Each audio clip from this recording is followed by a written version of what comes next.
बिल्लाहि मिनश शैतानिर रजीम बिस्मिल्लाहिर रहमानिर रहीम अल्हम्दुलिल्लाह अश्हदु अन லா இலாஹ இல்லல்லாஹு வஹ்தஹு லா ஷரீக லஹு. அல்லாஹ்வின் பெயரால் மிக்க அருளாளர் மிக்க கருணையாளர். அவர் தனித்தவர், எந்த தேவைகளும் அற்றவர். அவர் ஒருவர் மட்டுமே கடவுள் என்று நான் சாட்சியம் பாருகின்றேன். அவரை தவிர வேறு கடவுள் இல்லை. அல்ஹம்துலில்லாஹ், அல்லாஹ்வால் தேர்ந்தெடுக்கப்பட்ட அடியார்களாக, ஊழியர்களாக, சேவகர்களாக, பக்திமான்களாக நம்ம இருக்கிறோம். நாம் ஏன் படைக்கப்பட்டோம் அப்படிங்கிறது குர்ஆனில் அதுக்கு நிறையா விளக்கங்கள் நம்ம ஆல்ரெடி பார்த்தாச்சு.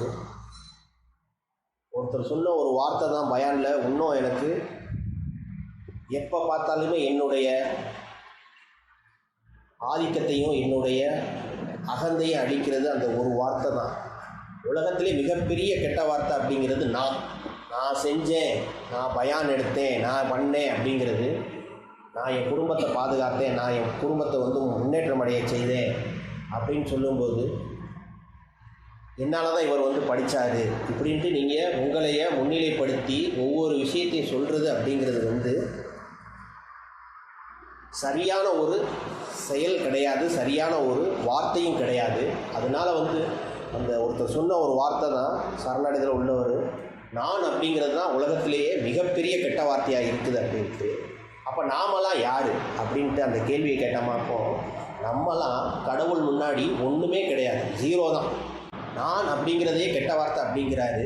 நாம் ஏன் படைக்கப்பட்டோம் அப்படிங்கிறதுக்கு இந்த குர்ஆனில் நிறையா விஷயங்கள் இருக்குது. மேலான கலகம் அப்படிங்கிறது நமக்கு ரொம்ப பரிச்சயமான ஒரு விஷயம். அப்போ நாமெல்லாம் யார் அப்படின்ற ஒரு கேள்வியை கேட்டோம் அப்படின்னா, நம்மலாம் கடவுளின் முன்பாக, கடவுளின் வார்த்தைகளின் முன்பாக நம்மலாம் ஒன்றுமே கிடையாது. இந்த உலகம் எப்படி மாயை அப்படிங்கிறாரோ அதே மாதிரி நம்மலாம் ஒன்றுமே கிடையாது. வி ஆர் நத்திங் அப்படிங்கிறது தான் பொருள். அப்போ என்னுடைய பாடு அப்படிங்கிறது என்னவா இருக்குது அப்படின்னா, நான் யாருக்காக பாடுபடணும் அப்படின்னா எனக்காக நான் பாடுபடணும், என்னுடைய ஆன்மாவை பாதுகாக்க நான் பாடுபடணும். அப்படிங்கும்போது கடவுள் அந்த கலகத்தின் மூலமாக இந்த பூமிக்கு நம்மளை அனுப்புகிறாரு. அப்போ என்னன்னா, கடவுளை பற்றி, கடவுளோட தன்மைகளை நீங்கள் உணராமல், கடவுளின் தன்மைகளை உணராமல் அந்த உண்மையை நீங்கள் அடையாளம் கண்டு கொள்ளலை அப்படின்னு சொன்னால் கடவுள் மீது நம்பிக்கை என்பது செல்லுபடி ஆகாது. கடவுளை பற்றி அந்த தன்மைகளை நீங்கள் உண்மையாக உணர்ந்து அதன்படி செயல்பட்டால் மட்டுமே நம்பிக்கை அப்படிங்கிறது வீணாகாது. அதுதான் மெய்யான நம்பிக்கையாக இருக்குது அப்படிங்கிற ஒரு விஷயத்தை சொல்கிறாரு. அதுக்கு உதாரணமாக கடவுள் சொல்லுவார், 23வது அத்தியாயத்துக்கு அடிக்குறிப்பு மட்டும் வாசிக்கிறேன், ஏன்னா இந்த பயானம் ஆரம்பிக்கிறதுக்கு அதுதான் எனக்கு ஒரு ஊன்றுகோலாக இருக்குது. கடவுளின் தன்மைகளை அப்படின்ட்டு சொல்கிறாரு. சொல்லும்போது கடவுளின் தன்மைகளை உதாரணமாக கடவுள் ஒவ்வொன்றையும் கட்டுப்படுத்துகின்றார் என்பது போன்ற நிதர்சனத்தை அடையாளம் கண்டுகொண்டால் மட்டுமே கடவுள் மீது நம்பிக்கை என்பது செல்லுபடி ஆகும். கடவுளை பற்றி அறியாத நம்பிக்கை கொண்டவர்கள் உண்மையில் நம்பிக்கையாளர்களே அல்ல. கடவுளை பற்றி அறியாமல் நம்பிக்கை கொள்வதில்லைங்கிறது பயன் இல்லை அப்படிங்கிறாரு. அவங்க நம்பிக்கையாளர்களே இல்லை அப்படிங்கிறத சொல்கிறாரு. நம்பிக்கை கொண்டவர்களில் அதிகமானோர் நபிமார்கள் மற்றும் மகான்கள் முதலான சக்தியற்ற போலி தெய்வங்களை இணை வழிபாடு செய்வதன் மூலம் தங்களுடைய நம்பிக்கையை பயனற்றதாக ஆக்கிவிடுகின்றனர்.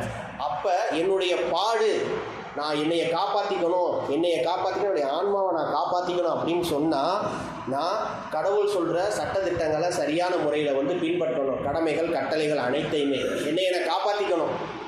முடிவுறா ராஜாங்கத்துக்கு அந்த இடத்துல யாருமே தீயவர்கள் இல்லாத கடவுளோட சாம்ராஜ்யத்தில், கடவுள் மட்டும் நல்லவர்கள் பணிபுரிவதற்காக உள்ள சாம்ராஜ்யத்தில் நானும் போய் என்னை இணைச்சிக்கணும் அப்படின்னு சொன்னால் என்னுடைய பாடு அப்படிங்கிறது மெய்யான நம்பிக்கையாக இருக்கணும், உண்மையான நம்பிக்கையாக இருக்கணும்.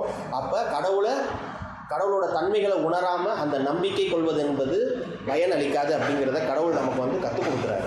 சரி, ரைட்டு. ஆரம்பிக்கும் போது சொன்னேன், நான் அப்படிங்கிறது மிகப்பெரிய கெட்ட வார்த்தை. அப்போ நம்மளாம் யார் அப்படிங்கும்போது நம்மளாம் ஒன்றுமே கிடையாது அப்படின்ட்டு. அப்போ நான் சரணடைதல் இருக்கிறேன் அப்படின்னு சொன்னால் அது பெருமையோ ஒரு கர்வமோ அப்படிங்கிற ஒரு விஷயமே கிடையாது. என்னால் அப்படின்னு சொல்கிறதுக்கு இங்கே வாய்ப்பே கிடையாது. என்ன அப்படின்னா, அதுக்கு தான் இந்த வார தலைப்பில் நான் எடுத்துக்கக்கூடிய விஷயம் என்ன அப்படின்னா, சூஸிங் அண்ட் சாய்ஸ் அப்படிங்கிறார். அதாவது தேர்வு செய்தல் மற்றும் தேர்ந்தெடுத்தல். 2 வசனங்களை பார்ப்போம். நேரம் நிறையா இருக்குமா என்னன்னு தெரில, ஆனால் வசனங்கள் நிறையா இருக்குது. தேர்வு செய்தல் மற்றும் தேர்ந்தெடுத்தல் அப்படிங்கிறாரு. சூஸிங் அண்ட் சாய்ஸ் அப்படின்னு சொல்லும்போது சூஸிங்கை பற்றி பார்ப்போம். அதை பார்க்குறதுக்கு முன்னாடி ஒரு சில வசனத்தை மட்டும் இன்ஷா அல்லாஹ் பார்த்துருவோம். உதாரணத்துக்கு கடவுள் ஆபிரகாமை சொல்கிறாரு, அவர் தான் மார்க்கத்தின் தந்தையாக இருக்கிறாரு. அவர் மூலமாக தான் மார்க்கத்தின் சடங்குகள், சம்பிரதாயங்கள், அனுஷ்டானங்கள் எல்லாமே கற்றுக் கொடுக்கப்பட்டது அப்படிங்கிறது. அப்போ என்ன அப்படின்னா, ஆபிரகாமை கடவுள் உற்ற நண்பராக தேர்ந்தெடுக்கிறாரு. அதுக்கு ஒரு வசனத்தை வச்சு நான் இன்ஷா அல்லாஹ் சூஸிங் அண்ட் சாய்ஸ் அப்படிங்கிறத ஆரம்பம் செய்கிறேன். 21வது அத்தியாயத்தில் 51வது வசனத்தில் சொல்கிறாரு ரட்சகர். ஆபிரகாம் அப்படிங்கிறது தூதர் தலைப்பு கொடுத்துருக்காரு. அதற்கு முன்னர் ஆபிரகாமுக்கு அவருடைய வழிகாட்டுதலையும் புரிந்து கொள்ளும் தன்மையையும் நாம் கொடுத்தோம். அதற்கு முன்னர் ஆபிரகாமுக்கு அவருடைய வழிகாட்டுதலையும் புரிந்து கொள்ளும் தன்மையை நாம் கொடுத்தோம், ஏனெனில் அவரை பற்றி நாம் முற்றிலும் அறிந்திருந்தோம். இதுக்கு அடிக்குறிப்பு கொடுத்துருக்காங்க. தூதர் என்ன கொடுத்துருக்காங்கன்னா, கடவுளை கண்டுபிடிக்கும் அளவுக்கு ஆபிரகாம் அவ்வளவு சாமர்த்தியசாலியாக இருந்தாரா, கடவுளை கண்டுபிடிக்கும் அளவுக்கு ஆபிரகாம் அவ்வளவு சாமர்த்தியசாலியாக இருந்தாரா, அல்லது அவர் காப்பாற்றப்பட தகுதியானவர் என்பதை கடவுள் அறிந்திருந்ததால் அவர் அந்த அறிவுத்திறனை அவருக்கு அளித்தாரா?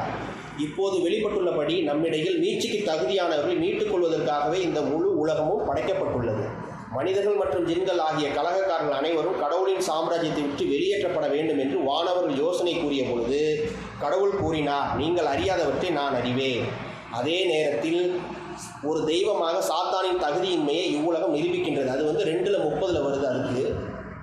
ஆனால் இது சொல்கிறார் என்ன அப்படின்னா, ஆபிரகாமுக்கு அந்த அறிவு இருந்துச்சா, இல்லை காப்பாற்றப்பட தகுதியானவராக இருந்தாரா அப்படின்னு கேட்டால், காப்பாற்றப்பட தகுதியானவர் அப்படிங்கிறது கடவுள் அறிந்திருந்ததால் அந்த விஷயம் கிடைக்குது. அப்போ நாமெல்லாம் என்ன அப்படின்னா, வி ஆர் நத்திங். சூஸிங் யார் சூஸ் பண்ணுறான்னா, காட் நம்மளை தேர்வு செய்கிறார். இதுக்கு ஒரு வசனம் இருக்குது, அதை இன்ஷா அல்லாஹ் பின்னாடி பார்ப்போம். இப்போ தேர்வு செய்தல் அப்படிங்கிறதுல சொல்கிறேன் இன்ஷா அல்லாஹ். அதுக்குரிய ஒரு 4 வசனங்கள் இருக்குது, அதை பார்ப்போம். கடவுள் மட்டுமே செய்கின்றார். நீங்கள் சரணடைதலில் இருக்கிறீங்க, நம்பிக்கையாளராக இருக்கிறீங்க அப்படின்னு சொன்னால் கடவுள் மட்டுமே செய்கின்றார். அதுதான் கடவுளின் தன்மைகளை உணர்தல். அறியாமல் அப்படிங்கிறது நம்பிக்கையே ஆகாது அப்படிங்கிற ஒரு விஷயத்தை சொல்கிறாரு. காட் இஸ் ரன்னிங் எவ்ரிதிங் அப்படிங்கும்போது கடவுள் மட்டுமே செய்கின்றார் அப்படிங்கிறத சொல்கிறாரு. தேர்வு செய்தல், நம்மளையே தேர்ந்தெடுக்கிறார். சூஸிங் அப்படிங்கிறத கடவுள் தேர்ந்தெடுக்கிறாரு. 6:124 6வது அத்தியாயத்தில் கடவுளின் ஞானத்தை கேள்வி கேட்பது வலிமை மிக்கதொரு சான்று அவர்களிடம் வருகின்ற போது, கடவுளின் தூதர்களுக்கு கொடுக்கப்பட்டது எங்களுக்கு கொடுக்கப்பட்டாலே அன்றி, கடவுளின் தூதர்களுக்கு கொடுக்கப்பட்டது எங்களுக்கு கொடுக்கப்பட்டாலே அன்றி நாங்கள் நம்பிக்கை கொள்ள மாட்டோம் என்று அவர்கள் கூறுகின்றனர். அவருடைய தூது செய்தியை சேர்ப்பிப்பதற்கு மிகவும் பொருத்தமானவர் யார் என்பதை கடவுள் மிகச்சரியாக அறிவார். இத்தகைய குற்றவாளிகள் கடவுளிடத்தில் இழிவினையும் அவருடைய தீய சூழ்ச்சிகளின் ஒரு பின்விளைவாக பயங்கரமானது ஒரு தண்டனையும் அனுபவிப்பார்கள்.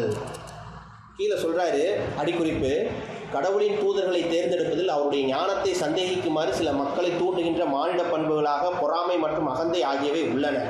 அதாவது தூதர் இனி வருவாரா அப்படிங்கிறது கடவுளுக்கு தெரியும். அப்படி தூதர் வாராரு அப்படின்னு சொன்னால் அதற்கான குறைந்தபட்ச 3 தகுதிகள் என்னங்கிறதை கடவுள் நமக்கு கற்றுக் கொடுக்குறாரு. அப்போ என்ன அப்படின்னா, நான் தான் தூதர் அப்படின்னு சொல்லும்போது அவங்க இழிவை உண்டாக்குறாங்க. அதற்கான தகுந்த அத்தாட்சி இல்லை அப்படின்னு சொன்னால், கடவுளின் தூதர்களை தேர்ந்தெடுப்பதில் அவருடைய ஞானத்தை சந்தேகிக்குமாறு சில மக்களை தூண்டுகின்ற மானிட பண்புகளாக பொறாமை மற்றும் அகந்தை ஆகியவை உள்ளன.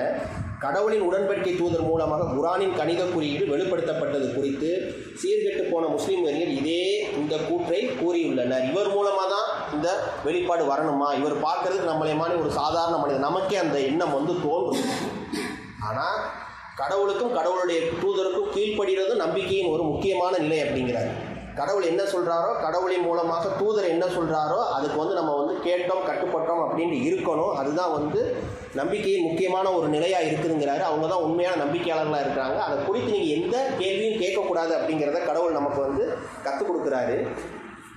தொடர்ந்து 28:68 சொல்கிறாரு, உம்முடைய இரட்சகர் தான் அவர் நாடிய எதனையும் படைப்பவர், மேலும் தேர்ந்தெடுப்பவர். வேறு எவர் ஒருவரும் எதனையும் தேர்ந்தெடுப்பதில்லை. கடவுள் துதிப்பிற்குரியவர், மிகவும் உயர்ந்தவர், பங்குதாரர்கள் தேவைப்படுவதற்கும் அப்பாற்பட்டு அவர் மிகவும் மேலானவர்.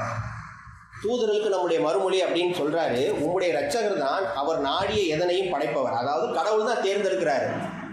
உடன்படிக்கை தூதராக ரசாத் தான் இருக்கணும், குரானை முகமதுக்கு தான் கொடுக்கணும், மூசாவுக்கு அந்த அற்புதத்தை கொடுக்கணும் அப்படிங்கிறது தேர்ந்தெடுக்கக்கூடிய தகுதியும் அனைத்து சக்தியும் கடவுளுக்கு மட்டும்தான் இருக்குது. ஏன்னா அந்த இடத்துல வேறு யாராவது பங்குதாரர்கள் இருந்தால் கூட ஏற்கனவே நம்ம படித்த ஒரு வசனம் தான். அவங்க வந்து அரியாசனத்துக்கு போட்டி போடுவாங்க. இப்போ இவங்க செய்கிற இணைதெய்வ வழிபாடு, இவங்க சொல்கிற இந்த கட்டுக்கதைகள்லாம் பார்த்தோமாக்க நமக்கு தெரியும். இந்துக்கள் சொல்கிற ஒரு விஷயங்கள்லாம் கேட்கும்போது நமக்கு ரொம்ப நகைச்சுவையாக இருக்கும். ஆனால் இதெல்லாம் யோசித்து பார்க்கும்போது அப்போ கடவுள் வந்து நமக்கு எப்படி கற்றுக் கொடுக்குறான்னு பாருங்கள். நான் சர்வ வல்லமையாக இருக்கிறேன், நான் மட்டும்தான், என்னை தவிர அரியாசனத்தில் யாருக்குமே இடம் கிடையாது. அப்படி இருந்திருந்தாலும் அவர் எனக்கு ஒரு மகன் இருந்திருந்தாலுமே அவங்க வந்து அதுக்கு வந்து போட்டி போட்டிருப்பாங்க. அந்த அரியாசனத்துக்கு போட்டி வந்திருக்கும் அப்படிங்கிற ஒரு விஷயத்தை ஒரு வசனத்தில் நமக்கு கற்றுக் கொடுப்பாரு. உங்களுடைய இரட்சகர் தான் அவர் நாடிய எதனையும் படைப்பவர், மேலும் தேர்ந்தெடுப்பவர். வேறு எவர் ஒருவரும் எதனையும் தேர்ந்தெடுப்பதில்லை. கடவுள் துதிப்பிற்குரியவர், மிகவும் உயர்ந்தவர். பங்குதாரர், இங்கே தான் ரொம்ப முக்கியமான விஷயம். பங்குதாரர்கள் தேவைப்படுவதற்கும் அப்பாற்பட்டு அவர் மிகவும் மேலானவர். அப்போ எதை செய்யணும் அப்படிங்கிறது கடவுளுக்கு மட்டும்தான் தெரியும். அவருடைய இது தான். அவரை வந்து நம்ம வந்து கேள்வியே கேட்க முடியாது அப்படிங்கிறத சொல்கிறாரு. இதுதான் சூஸிங்காக இருக்குது. தொடர்ந்து 82:8 சொல்கிறாரு. அது சின்ன வசனம் தான், அதோட ஒரு 2 வசனத்தை வச்சுட்டு இன்ஷா அல்லாஹ் முதல் உரையை முடிச்சுக்கிடுவோம். அவர் தேர்ந்தெடுத்த எந்த உருவத்திலும் அவர் அதனை கட்டமைத்தார். இப்போ என்ன அப்படின்னா, வானம் பூமி எல்லாமே வந்து ஒரு அத்தாட்சியாக இருக்குது நம்பிக்கையாளர்களுக்கு அப்படிங்கிறத சொல்கிறாரு. அது மாதிரி எந்த ஒரு விஷயத்தை செய்யணுன்னாலுமே அது கடவுளுடைய இதில் தான் இருக்குது. தேர்வு செய்கிறது, சூஸிங் பண்ணுறது அவர் ஒருத்தர் தான். சூஸிங் பை காட் ஒன்லி அப்படிங்கிறத சொல்கிறார். God is finding everything, choosing God only அப்படிங்கிறத நமக்கு கடவுள் கற்றுக் கொடுக்குறாரு. அவர் தேர்ந்தெடுத்த எந்த வடிவத்திலும் அவர் அதனை கட்டமைத்தார். இப்போ முட்டை இப்படி தான் இருக்கணும் அப்படிங்கிற ஒரு விஷயத்தை கடவுள் கட்டமைக்கிறாரு. அந்த முட்டையோட உருவத்தை வச்சே நமக்கு வந்து பூமியின் வடிவத்தை வந்து சொல்கிறாரு. தட்டை வடிவிலான பூமி வந்து முட்டை ஒரு உருவத்தில் இருக்கும் அப்படிங்கிறத கடவுள் வந்து நம்ம கற்றுக் கொடுக்குறாரு. இப்படி தான் சுற்றணும் அப்படிங்கிறத வந்து கடவுள் வந்து எல்லாத்தையுமே வந்து அழகாக வந்து டிசைன் பண்ணி வச்சிடுறாரு. இந்த பூலோக சாம்ராஜ்யத்தில் நம்மளை மீட்டுக்கொள்றதுக்கு கடைசி உள்ள இந்த வாய்ப்பை வந்து கடவுள் நமக்கு எல்லாமே அழகாக பண்ணி வச்சிடுறாரு. ஒரு நிமிஷம் யோசிச்சு பாருங்கள். சூரியன் பூமியை சுற்றுறது நின்றுட்டாலோ இல்லை பூமி சூரியனை சுற்ற நின்றுட்டாலோ என்ன ஆகும் அப்படிங்கிற ஒரு விஷயத்தை சொல்லுங்கள்.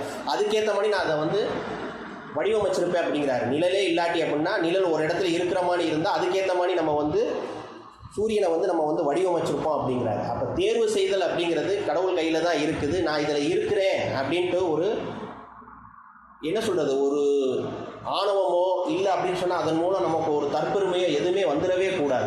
கடவுள் என்னை தேர்வு செஞ்சுருக்கான அதற்கான காரணம் கடவுளுக்கு மட்டும்தான் தெரியும். நான் ஒன்றுமே கிடையாது. இந்த விஷயத்தை பொறுத்த வரைக்கும் இல்லை, இந்த உலக விஷயங்கள் எல்லாத்துலேயுமே வந்து நம்ம வந்து ஒன்றுமே கிடையாது. எல்லாமே வந்து வியா அப்படிங்கிறது என்ன அப்படின்னா மீடியம் அப்படிம்பாங்க, இல்லை வியா வழி அப்படிம்பாங்க. இவர் மூலமாக இது நடத்தப்படணுங்கிறது கடவுள் வந்து நடத்தி காட்டுறாரு, நடத்த செய்கிறாரு. அதனால வந்து நம்ம அப்படிங்கிறது வந்து ஒன்றுமே கிடையாது. நான் ஒரு மாளிகையை கட்டிட்டேன், நான் சம்பாதிச்சேன், கஷ்டப்பட்டேன், எங்கள் அப்பா அம்மா கஷ்டப்பட்டாங்க, அதுக்கப்புறம் நான் படித்து நான் ஒரு வேலைக்கு போனேன், நல்ல வேலைக்கு போனேன், ஒரு இதை பண்ணேன் அப்படின்னா எல்லாமே வந்து கடவுளோட ஆசீர்வாதமாக தான் இருக்குது. அந்த இடத்துல அவர் அதை நான் தான் செஞ்சேன் அப்படிங்கிறத வந்து உணர்ந்து கொண்டார் அப்படின்னு சொன்னால் அதில் ஒரு பயனுமே கிடையாது. அவர் நம்பிக்கையாளர், நம்ப மறுப்பவங்கிறது 2வது விஷயம். அந்த நான் அப்படிங்கிற ஒரு விஷயத்தை கொண்டு போனோமாக்கும் நம்ம வந்து அது வந்து ஒரு மிகப்பெரிய கெட்ட வார்த்தையாக இருக்குது. நம்ம எதுவுமே கிடையாது, கடவுளின் முன்னால் நம்ம ஒன்றுமே கிடையாது. We are zero. இன்ஷா அல்லாஹ் இன்னும் ஒரு வசனம் மட்டும் பார்த்துக்குருவோம். இதுக்கு ஏற்ப ஒரு வசனத்தை சொல்றேன். தேர்வு செய்தல் அப்படிங்கிறதுல ஏன்னா இந்த பூலோகத்தை பற்றி சொல்லும்போது 18:51 சொல்கிறாரு, வானங்கள் மற்றும் பூமியின் படைப்பிற்கோ அன்றி அவர்களுடைய படைப்பிற்கோ கூட அவர்களை சாட்சிகளாக நாம் ஒருபோதும் அனுமதிக்கவில்லை. அன்றியும் தீயவர்களை எனது சாம்ராஜ்யத்தில் பணிபுரிய நான் அனுமதிப்பதும் இல்லை. அதாவது என்ன அப்படின்னா, அப்போ இதுக்கப்புறம் இந்த ஜட்ஜ்மெண்ட் டே அப்புறம் உலக முடிவு வந்ததுக்கப்புறம் அந்த சாம்ராஜ்யம் அப்படிங்கிறது பியூராக இருக்கும், டிவைனாக இருக்கும். அதில் என்ன அப்படின்னா உண்மையான நம்பிக்கையாளர்கள் இருப்பாங்க. அவங்க வந்து கடவுள் சொல்லக்கூடிய எல்லா அதிகாரத்தையும் கேட்கக்கூடியவங்களாக இருப்பாங்க. அப்படி செய்யணும் அப்படிங்கிறது வந்து கடவுளுடைய நாட்டமாக இருக்குது, கடவுளுடைய திட்டமாக இருக்குது. வானங்கள் மற்றும் பூமியின் படைப்பிற்கோ அன்றி அவர்களுடைய படைப்பிற்கோ கூட அவர்களை சாட்சிகளாக நாம் ஒருபோதும் அனுமதிக்கவில்லை. அன்றியும் தீயவர்களை எனது சாம்ராஜ்யத்தில் பணிபுரிய நான் அனுமதிக்கவில்லை. தீயவர்களுக்கு இடமே இல்லை, பொய்யர்களுக்கு இடமே இல்லை. ஏன்னா சாத்தான் பொய்யன் அப்படிங்கிற ஒரு விஷயத்தை கடவுள் சொல்கிறாரு.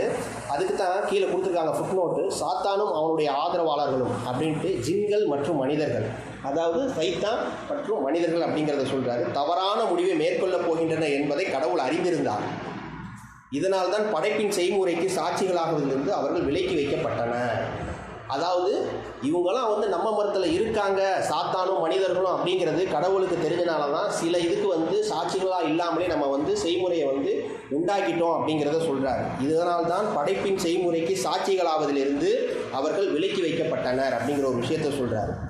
அப்போ என்ன அப்படின்னா, கடவுளுடைய சாம்ராஜ்யம் அப்படிங்கிறது முழுக்க முழுக்க நம்பிக்கையாளர்களும் என்ன சொல்கிறது, வானவர்கள் மலக்குகள் அப்படிங்கிற ஒரு விஷயத்த சொல்லும்போது அவங்க தான் வந்து கடவுளோட கட்சியினராக இருக்கிறாங்க. அவங்கள தான் கடவுளோட என்ன சொல்கிறது, ஒரே வரிசையில் உள்ள செங்கற்களை போல இருக்கிறவங்க அப்படிங்கும்போது கடவுள் சொல்லும்போது தூதர்களை நம்பிய மனிதர்கள், நம்பிக்கையாளர்கள், வானவர்கள், மலக்குகள் அப்படிங்கிறத கடவுள் வந்து கிளாஸிஃபை பண்ணிக்கிட்டே இருக்கும்போது அது வந்து ஒரு டிவைன் ஹெவனாக இருக்குது அப்படிங்கிறத வந்து கடவுள் நம்ம கற்றுக் கொடுக்குறாரு. இன்ஷா அல்லாஹ் தொடர்ந்து பார்ப்போம். நம்மளுடைய ஆதி பாவத்திற்காக அல்லாஹ்விடம் பாவம் பண்ணிக்கிட்டு தூவையில் அல்ஹம்துலில்லாஹ் அஷ்ஹது அன் லா இலாஹா இல்லல்லாஹ் வஹ்தஹு லா ஷரீக லஹ்.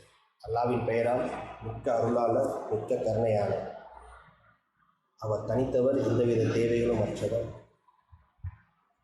வணக்கத்துக்குரியவர் அவர் ஒருவர் மட்டுமே என்று நான் சாட்சியம் பகிர்கின்றேன்.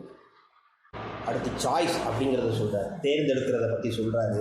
கடவுளால் தேர்வு செய்யப்பட்டவர்கள்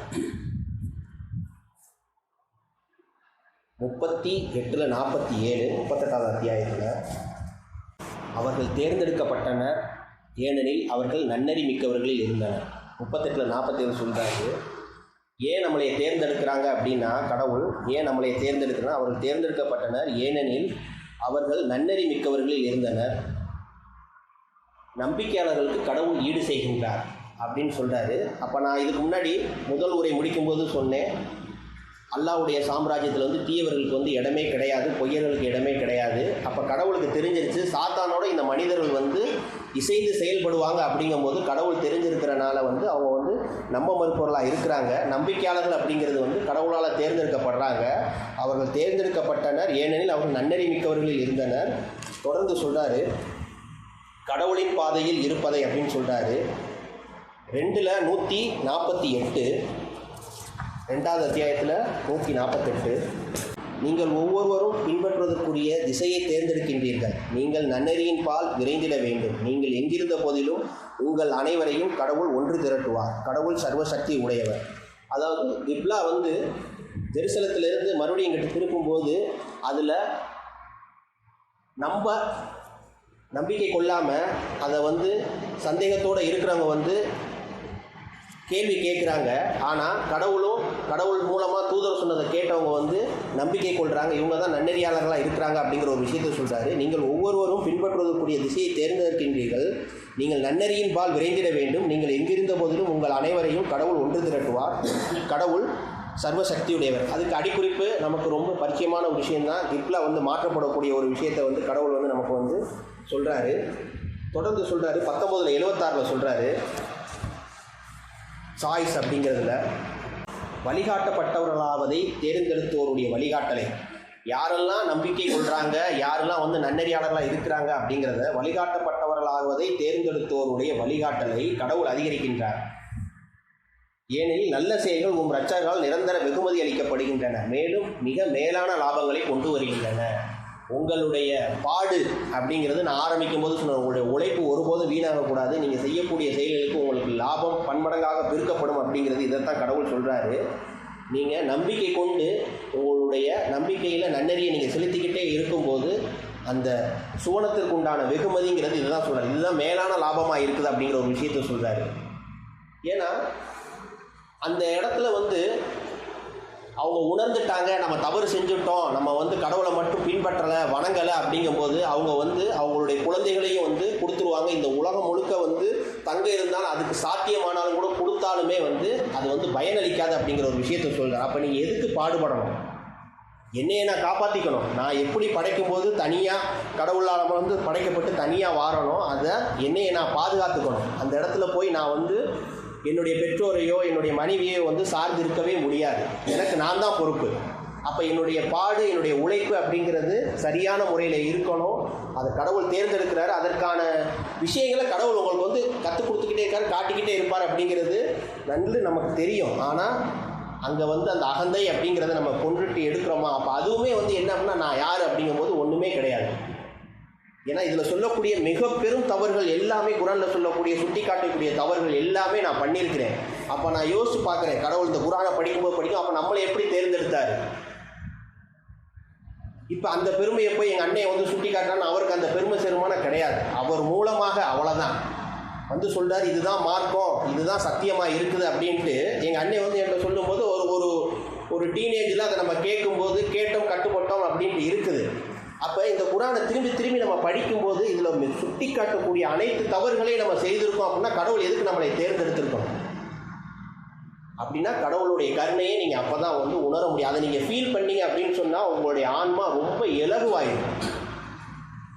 அப்போ இதில் வந்து அந்த கிரெடிட் அப்படிங்கிறது எங்கள் அண்ணனை சேருமா இல்லை நான் அப்படின்னா அது சேருமானா கிடையாது. கடவுள் என்னையை தேர்ந்தெடுத்திருக்காரு, அவ்வளோதான். இப்போ அவர் மூலமாக அவர் குடும்பம் வந்து சரணடைதல் இருக்குது அப்படின்னு சொன்னாலும் அது அவருக்கு தானே கிடையாது. கடவுள் ஏதோ ஒரு காரணத்தை கொண்டு இந்த ஆன்மா வந்து நம்பிக்கை கொள்ளும் அப்படிங்கிறது. அப்போ நீங்கள் அதுக்கு என்ன செய்யணும்? இறுதி வரை உறுதிப்பாட்டோடையும் விடாமுயற்சியோடையும் இந்த வேதத்தை உயர்த்தி பிடிக்கணும். சொல்ல முடியாது நாளைக்கு வந்து நம்ம எந்த ஒரு திசையில் பயணிப்போம் அப்படிங்கிறது நம்ம கையில் எதுவுமே கிடையாது. மரணிக்கும் வரை இதே நிலையில் இருக்கிறோமா அப்படிங்கிறதுன்னு கேட்டால் நமக்கு அதனால வந்து உறுதியான ஒரு இதே சொல்ல முடியாது. அப்போ என்ன அப்படின்னா நீங்கள் அதுக்கு வந்து கடவுள்கிட்ட வந்து பிரார்த்தனை செஞ்சுக்கிட்டே இருக்கணும். இறுதி வரை உறுதிப்பாடோட விடாமுயற்சியோடு இந்த வேதத்தை உயர்த்தி பிடிப்பேன். எந்த ஒரு சூழ்நிலையுமே கடவுளையும் வேதத்தையும் வந்து நம்ம வந்து விட்டு கொடுக்கவே கூடாது. இப்போ ஒரு உதாரணத்துக்கு நம்ம சொல்லணும்னா, நீங்கள் எந்த ஒரு விஷயத்தையுமே வந்து அடுத்தவங்க வந்து ஒரு விஷயத்தை நீங்கள் வந்து அவங்கள்ட்ட பேசும்போது கேட்கலாம், உங்களுடைய உடல்நிலை எப்படி இருக்குது அப்படின்னு சொல்லும்போது அவங்க பரவாயில்ல அப்படிங்கும்போது அவங்களுக்கு நீங்கள் ஒரு சின்ன ஒரு சொல்கிறீங்க. அதே மாதிரி ஒரு சூழ்நிலை ஒருத்தர் இருந்திருப்பார், இந்த மெடிசன் எடுத்தால் சரியாயிரும் அப்படிங்கும்போது அது நீங்கள் வந்து கடவுளோட ஆசீர்வாதத்தில் அப்படிங்கும்போது அந்த மொழி அப்படிங்கிறது எல்லாத்துக்கும் பொதுவானதாயிரும், உலகம் முழுக்க பொதுவானது. நீங்கள் அல்லாஹ் அப்படின்னு சொல்கிறதுக்கு பதிலாக கடவுள் சொல்கிறதுனால தவறே கிடையாது. இல்லை அப்படின்னா காட்ஸ் கிரேஸ், இன்றைக்கி எல்லாத்துக்குமே ஆங்கிலம் ரொம்ப நல்லா தெரியும் அப்படின்னு சொல்லும்போது அவங்களுக்கு என்ன ஆகுது அப்படின்னா, சார் இப்போ ஒரு வார்த்தை சொன்னீங்களே காட்ஸ் கிரேஸ் அப்படிங்கிறது, அதுதான் சார் வந்து முக்கியமான ஒரு விஷயமா இருக்குது. கடவுளோட கருணைக்கு அப்புறம் அவருடைய உதவிக்கு அப்புறம் தான் எல்லாமே. நீங்கள் எடுக்கக்கூடிய மருந்துகளாக இருக்கட்டும், உங்களுக்கு ரெக்கமெண்ட் பண்ணக்கூடிய விஷயமா இருக்கட்டும், எல்லாமே பரிந்துரைக்கக்கூடிய விஷயமா எல்லாமே இருக்கட்டும். அப்போ என்ன அப்படின்னா, அழகிய பெயர்கள் அனைத்தும் எனக்கே உரியதுங்கிறாரு. அப்போ நீங்கள் சொல்லும்போது இதை வந்து நீங்கள் முகமது கிட்ட சொல்லும்போது அல்லான்னு சொல்லாமல் கடவுள்னு சொல்கிறீ அப்படிம்பாங்க. அந்த இதெல்லாம் கிடையாது. நீங்கள் மற்ற ஒரு கருத்து கொள்கையில் கொண்டவங்கள்ட்ட இருக்கும்போது காட்ஸ் கிரேஸ்னு சொன்னால் அவங்களுக்கு ரொம்ப புரியும். இல்லை கடவுளோட ஆசீர்வாதத்தில் நல்லா இருக்குது அப்படின்னு சொன்னால் அவங்கள்ட்ட கேட்பாங்க, உங்களுடைய வியாபாரம் எப்படி போகுது, உங்களுடைய உடல்நிலை எப்படின்னா காட்ஸ் கிரேஸ் நல்லா இருக்கேன், கடவுளோட ஆசீர்வாதத்தில் நல்லா இருக்கேன்னா முடிஞ்சு போச்சு. அது நீங்கள் அந்த இடத்துல அந்த வார்த்தையை தான் உபயோகப்படுத்தும், கடவுள் சொல்லவே இல்லை. அப்போ இதுதான் வந்து ஒரு முக்கியமான ஒரு விஷயமா இருக்குது. அப்போ வந்து நீங்கள் என்னென்னா எந்த அளவுக்கு வந்து இதெல்லாம் வந்து குரானை வந்து நம்ம தொடர்ந்து அதோட நெருக்கத்தில் இருக்கிட்டே இருக்கும்போது கடவுள் வந்து ரொம்ப அழகாக உங்களை வந்து மாற்றிக்கிட்டே இருப்பார், கற்றுக் கொடுத்துக்கிட்டே இருப்பார். இன்ஷா அல்லாஹ் தொடர்ந்து பார்ப்போம். 7:96 சொல்கிறாரு, வழிதவறி செல்வதை யார் தேர்ந்தெடுக்கிறாங்க அப்படிங்கிறது 2 வசனம், அதோட முடிச்சுக்கிறோம். 7:96 அதிகமான மக்கள் தவறான தேர்வு செய்கின்றனர். அந்த சமூகங்களின் மக்கள் நம்பிக்கை கொண்டு நன்னறிவுடையவர்களாக மாறியிருந்தால் வானம் மற்றும் பூமியிலிருந்து ஆசீர்வாதங்களை அவர்கள் மீது நாம் பொழிந்திருப்போம். நம்ப மறுப்பதன் அவர்கள் முடிவெடுத்து விட்டதனால் அவர்கள் சம்பாதித்தவற்றுக்காக அவர்களை நாம் தண்டித்தோம். அதாவது நம்பிக்கையாளர்களில் பெரும்பாலானோர் நரகத்திற்கு விதிக்கப்பட்டுள்ளன்னு நான் போன வாரம் ஒரு பயானில் சொன்னேன். அதிகமான மக்கள் தவறான தேர்வு செய்கிறாங்க அப்படின்னு சொல்கிறேன். வானத்தை படைத்தது யாருன்னு கேட்டால் அல்லாம்பாங்க, குரானை கொடுத்தது யாருன்னா அல்லாம்பாங்க. நீங்கள் இதில் உள்ள 6346 வசனத்தில் ஒரு வசனத்தை ஏற்க மறுத்தாலுமே அது நம்ப மறுத்தல் தான். தூதர் ஒருத்தர் இருக்காரு, அவர் 2 வசனத்தை வந்து நீக்கிட்டாரு, அதை நீங்கள் நம்புறீங்களான்னு கேட்டால் நம்ப மாட்டேன்னு சொன்னாங்க அப்படின்னா அதுவும் நம்ப மறுத்தல் தான்.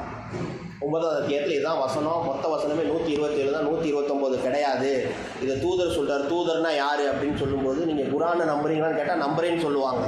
ஆனால் ஒரு தூதர் வந்திருக்காருன்னு சொன்னால் நம்ப மாட்டாங்கன்னு சொன்னாங்கன்னா அதுவும் நம்ப மறுத்தல் தான். அப்போ என்னன்னா அவங்க நம்பிக்கையாளர்கள் நினச்சிக்கிட்டு இருக்காங்க, ஆனால் அவங்க நரகத்திற்கென விதிக்கப்பட்டுள்ளனர் அப்படிங்கிறத கடவுள் சொல்கிறார். அதிகமான மக்கள் தவறான தேர்வு செய்கின்றனர் அப்படிங்கிறத சொல்கிறாரு. தொடர்ந்து 19:75 சொல்கிறாரு, தேர்வு நான் சொல்கிறது தேர்ந்தெடுத்தல் அப்படிங்கிறது தவறிய பாதை அப்படிங்கிறத சொல்கிறாரு. கூறும், எவர்கள் வழிதவறி செல்வதை தேர்ந்தெடுக்கின்றனரோ மிக்க அருளாளர் அவர்களை அதில் தொடர்ந்து செலுத்துவார். அவர்களுக்கு வாக்களிக்கப்பட்டதை அவர்கள் காணும் வரை ஒன்று தண்டனை அல்லது அவ்வேளை. அப்போதுதான் உண்மையில் மிக மோசமானவர்கள் வலிமையில் குறைந்தவர்கள் யார் என்பதை அவர்கள் கண்டுகொள்வார்கள். எவர்கள் வழிதவறி செல்வதை தேர்ந்தெடுக்கின்றனரோ மிக்க அருளாளர் அவர்களை இதில் தொடர்ந்து செலுத்துவார்.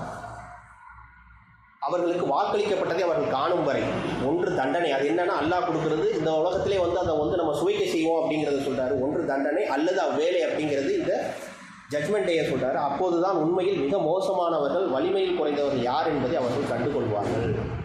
அப்போ யோசித்து ஒரு பிரயோஜனமும் கிடையாது அப்படிங்கிற ஒரு விஷயத்த சொல்கிறாரு. தொடர்ந்து 35 39 சொல்கிறாரு. 35வது அத்தியாயம் 39. அவர்தான் பூமியின் வாரிசுகளாக உங்களை ஆக்கியவர். அதன் பின்னர் நம்ப மறுப்பதை தேர்ந்தெடுக்கும் எவராயினும் தனக்கே கேடாகத்தான் அவ்வாறு செய்கின்றார். நம்ப மறுப்பவருடைய நம்ப மறுத்தல் அவர்கள் பால் அவருடைய இரட்சகரின் கோபத்தை மட்டுமே அதிகரிக்கின்றது. நம்ப மறுப்புடைய நம்ப மறுத்தல் நஷ்டத்திற்குள் அவர்களை ஆழமாக ஆழ்த்தி விடுகின்றது. வெற்றி பெற்றவர்களும் தோற்றவர்களும் அப்படிங்கிறத சொல்கிறாரு. அவர்தான் பூமியின் வாரிசுகளாக. யார் பூமியின் வாரிசு? கடைசி யார் சோனத்துக்கு போகிறாங்களோ அவங்க தான் வந்து பூமியின் வாரிசு அப்படிங்கிறார். அவர்கள் தான் வெற்றி பெற்ற கட்சியினர் அப்படிங்கிறார். அவர்கள் தான் என்னுடைய கட்சியினர் அப்படிங்கிறாரு.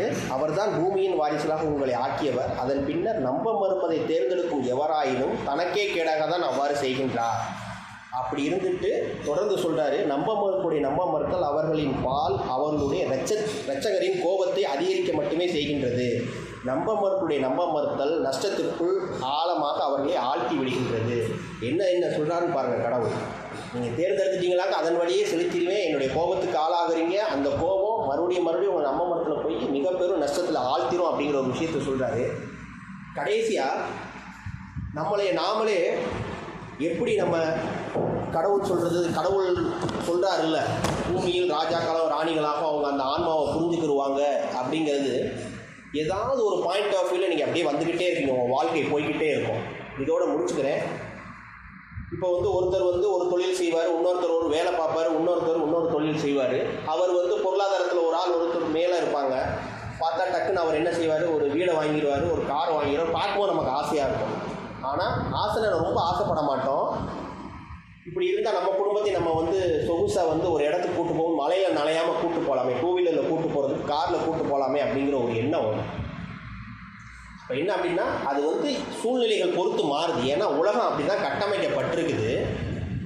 அப்போ என்ன சொல்கிறாருன்னா, ஒரு நன்கு பரிச்சயமான நன்கு பலமான ஒரு ஆன்மா என்ன செய்யும் அப்படின்னா அவங்களுக்கு கீழே உள்ளவங்களை பார்க்கணும் அப்படிங்கிற ஒரு விஷயம் தோணும். இது பழைய ஒரு வார்த்தையாக தான் இருக்கும். ஆனால் உங்களுடைய உண்மையான ஆன்மா நல்லா பக்குவப்பட்டிருக்குது, காட் இஸ் ரன்னிங் எவ்ரிதிங் அப்படிங்கிற அந்த கடவுளின் தன்மைகளை உணர்ந்திருக்கு அப்படின்னு சொன்னால் நீங்கள் அதை பற்றி சிந்திக்கவே மாட்டீங்க. ஐயோ எனக்கு 30 வயசாயிருச்சு, நான் இன்னும் கார் வாங்கலை, வீடு 40 வயசாயிருச்சு, என் ஃப்ரெண்டு எல்லாம் வாங்கிட்டாங்க, நான் வாங்கலை, 50 வயசாயிருச்சு, இனிமேல் வாங்க போகிறோமா, அதெல்லாம் நீங்கள் கவலைப்பட வேண்டிய அவசியமே கிடையாது. ஏன்னா எல்லாமே ஏற்கனவே எழுதப்பட்ட விதி. நீங்கள் இதை நீங்கள் உங்களை நீங்களே பரிசோதனை செஞ்சுக்கலாம். எப்படியாவது நம்பிக்கையாளர்களை காப்போம் அப்படிங்கிறது கடவுளுடைய ஒரு மாற்ற முடியாத வாக்குறுதியாக இருக்குது. அதை நீங்கள் முழுசாக உணர்ந்து கடவுளோட அந்த ஏன்னா தொடர்பு தொழுகை நம்பிக்கையாளர்கள் எப்படி தொழுவாங்க அப்படின்னா பயபக்தியோடு தொழுவார்கள் அப்படிங்கிறாரு. ரெண்டாவது குறிப்பிட்ட நேரங்களில் அவங்க சரியாக தொழுகுவாங்க, தவறாது தொழுவாங்க அப்படிங்கிற ஒரு விஷயத்தை சொல்லும்போது இதை நீங்கள் உண்மையாக கடவுளை எல்லாமே கடவுள் தான் அப்படிங்கிறத நீங்கள் நம்பி இந்த விஷயத்தை நீங்கள் பின்பற்றிக்கிட்டே இருந்தீங்க அப்படின்னு சொன்னால் உங்களை விட சந்தோஷமான ஆள் யாருமே கிடையாது. அந்த சந்தோஷத்தை ஹாப்பினஸை கடவுள் கொடுப்பார். இதை இன்னும் புரியும்படியாக சொன்னால் இதுக்கு ஒரு பயானே எடுக்கலாம். அதனால தான் சுருக்கமாக சொல்கிறேன். அந்த எண்ணமே உங்களுக்கு மேலோங்காது. அப்படி மேலோங்கினாலுமே கடவுள் கொடுப்பார், நான் கடவுளை நம்புகிறேன், கொடுக்கலாட்டி அதில் மிகப்பெரிய ஒரு பிரதிபலனையும் ஒரு லாபத்தையும் கடவுள் வச்சிருக்கிறாரு அப்படிங்கிற ஒரு விஷயத்தை தான் நம்ம அது உணர தோணும். உணர்ந்தால் நீங்கள் கடவுளின் பக்கம் ரொம்ப நெருக்கமாக இருக்கிறீங்க அப்படிங்கிறத உணர்ந்துக்கலாம். ஏன்னா அந்த ஆசை அப்படிங்கிறது உங்களை பாதிப்படையவே செய்யாது. அப்படி தோன்றும். கண்டிப்பாக மனிதன் பலகீனமானவன் தான். நான் ஆசைப்படலப்பா, ஆனால் இப்படிலாம் இருந்தால் கொஞ்சம் நல்லா இருக்குமே அப்படிங்கிற ஒரு எண்ணம் 100%ல் ஒரு 10% தோணுனாலுமே அப்பயும் என்ன செய்யுன்னா கடவுள் இதில் உனக்கு ஏதோ ஒரு நன்மையை வச்சுருக்காருங்கிற அந்த எண்ணம் உங்களுடைய அந்த 10% அடிக்கும். இது கிடையாது, நீ ஒன்றுமே கிடையாதுப்பா, கடவுள் நாடி இருந்தால் உனக்கு கொடுத்துருப்பாரு, எல்லாமே கொடுத்துருப்பாரு. இல்லை அப்படின்னு சொன்னால் இன்னொன்று என்ன சொல்கிறாருன்னா, அப்படி இருக்கிறவங்க இப்படி விரும்புகிறவங்க இன்மையை நேசிக்கக்கூடியவங்களாக இருப்பாங்க அப்படிங்கிறாரு. மறுமையை நேசிக்கிறவங்களுக்கு அந்த எண்ணமே வராதுங்கிறாரு. இந்த இன்மையை யார் கொஞ்சம் நேசிக்கிறாங்களோ அவங்களுக்கு தான் அந்த 10% எண்ணமும் மேலோங்கும் அப்படிங்கிறத சொல்கிறார். அப்போ என்ன அப்படின்னா நம்ம பயபக்தியோட தவறாது இந்த குரானோட தொடர்பில் இருந்துக்கிட்டு இருக்கோம் அப்படின்னு சொன்னால் அந்த என்ன சொல்கிறது, வெற்றி பெற்றவர்கள் தோற்றவர்கள் ஒரு விஷயம், ரெண்டாவது வந்து ராஜாக்களும் ராணிகளாகவும் இருப்பாங்கிறது அதுதான். அப்போ என்ன அப்படின்னா, சந்தோஷம் அப்படிங்கிறது ஆன்மா சார்ந்த விஷயமா இருக்குதே தவிர உங்களுடைய எண்ணம் சார்ந்த விஷயமா கூட கிடையாது. அதை முதல்ல நம்ம வந்து உணரணும். கடவுளின் தன்மைகளை உணராமல் நம்பிக்கை கொள்வது என்பது பயன் அளிக்காது இன்ஷா அல்லாஹ். அப்போ வந்து தேர்ந்தெடுத்தல் அனைத்தையும் கொடுக்குறது அப்படிங்கிறது கடவுளோட கையில் தான் இருக்குது. நம்ம கையில் எதுவுமே கிடையாது.